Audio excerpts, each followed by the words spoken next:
লেখকদের মধ্যে যে মজার কিছু কাণ্ডকারখানা হয় তার কিছু অংশ আমাদের প্রিয় লীলা মজুমদার দারুণভাবে লিখে গেছেন।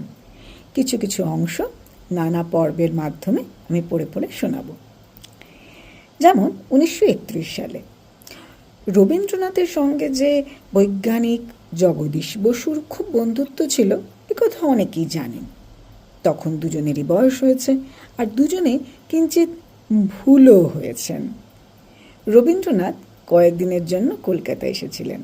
তারই মধ্যে একদিন তার বৌমা প্রতিমা দেবীকে বললেন, কাল দুপুরে আমার জন্য রান্না করো না, জগদীশের ওখানে আমার নেমন্তন্ন। পরদিন যথাসময়ে সেজে গুজে কাকে যেন সঙ্গে নিয়ে তিনি জগদীশ বসুর বাড়ি গেলেন। বলা বাহুল্য, তাঁকে দেখেই বাড়ি শুদ্ধ সবাই আহ্লাদে আটখানা। বসবার ঘরে নানা রকম খোশ গল্প হলো, কিন্তু খাবার সময় অতিবাহিত হয়ে গেলেও কেউ খাবারের কথা উত্থাপন অবধি করছে না। কবির সন্দেহ হলো জগদীশ বোধহয় নেমন্তন্নর কথা বলতে ভুলেই গেছে। বাড়ির কাউকেই যে কিছু বলেনি তাও বুঝতে অসুবিধা হলো না। অগত্যা রবি ঠাকুর উঠে পড়লেন। জগদীশ বসুও বিদায় দিতে একটু এগিয়ে এলেন। হঠাৎ জগদীশ বসুর একটা কথা মনে পড়ল। ব্যস্তভাবে রেলিংয়ের দিকে ঝুঁকে পড়ে বললেন, ও হ্যাঁ, ভালো কথা, কাল দুপুরে আমার এখানে খাবে কিন্তু, মনে আছে তো? এতক্ষণ আমার মনেই ছিল না।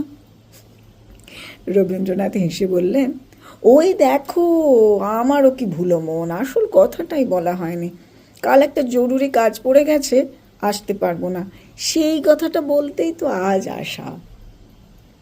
সিঁড়ি দিয়ে নামতে নামতে সঙ্গীকে বললেন, দেখলে তো কেমন কাটিয়ে দিলাম, বেচারা ভুলে গেছে। এবার কার ভুল তা বোধহয় সঙ্গীটি বুঝতে পারেননি।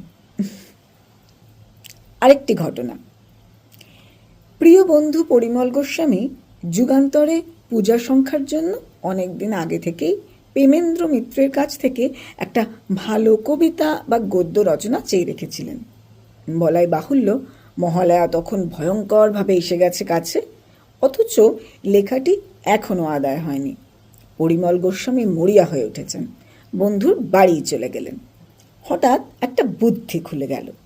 পরিমল গোস্বামী কোথা থেকে একটা খুদে হস্তাক্ষর সংগ্রহের খাতা এনে বের করে বললেন, ওহে পেমেন, এই খাতার মালিক আমার নাতনি।